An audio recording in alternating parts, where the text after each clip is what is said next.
بسم اللہ الرحمن الرحیم من كذب علی متعمدا فلیتبوأ مقعدہ من النار، رواہ بخاری۔ حضرت عبداللہ بن عمرو رضی اللہ تعالیٰ عنہ روایت فرماتے ہیں کہ نبی کریم صلی اللہ علیہ وسلم کا ارشاد گرامی ہے کہ جو شخص قصداً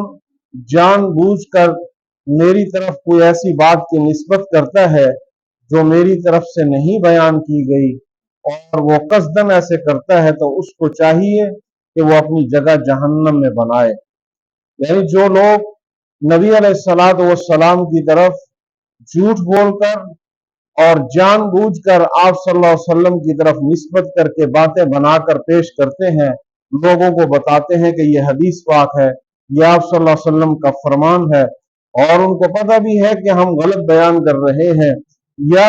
وہ جان بوجھ کر قصداً اس چیز کو بیان کرتے ہیں اور اس کی نسبت نبی علیہ الصلوۃ والسلام کی طرف کر دیتے ہیں، تو آپ صلی اللہ علیہ وسلم نے فرمایا کہ اس شخص کو چاہیے کہ وہ اپنی جگہ جہنم میں بنائے،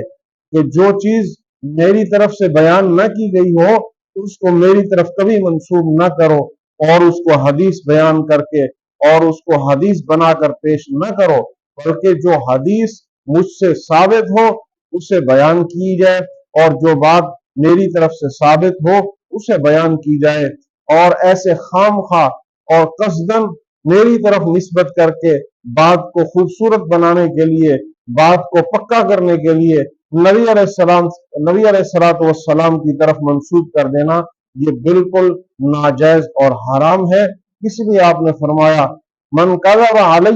متعمدا فلیتبوأ مقعدہ من النار،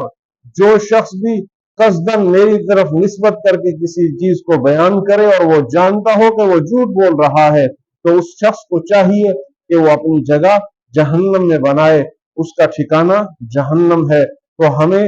غلط باتیں نبی علیہ الصلوۃ والسلام کی طرف منسوب کر کے اس کو امت میں بیان نہیں کرنی چاہیے، خیال کرنا چاہیے، حدیث کو بالکل پرکھ کر، حدیث کو پہچان کر کہ یہ حدیث واقعی آپ علیہ الصلوۃ والسلام سے ہمیں مل رہی ہے، ہم اس کو بیان کریں، امت کو بتائیں۔ جو چیز نبی علیہ الصلوۃ والسلام سے ثابت نہ ہو ہمیں اس کو عام بیان نہیں کرنا چاہیے، اس سے احتراز کرنا چاہیے۔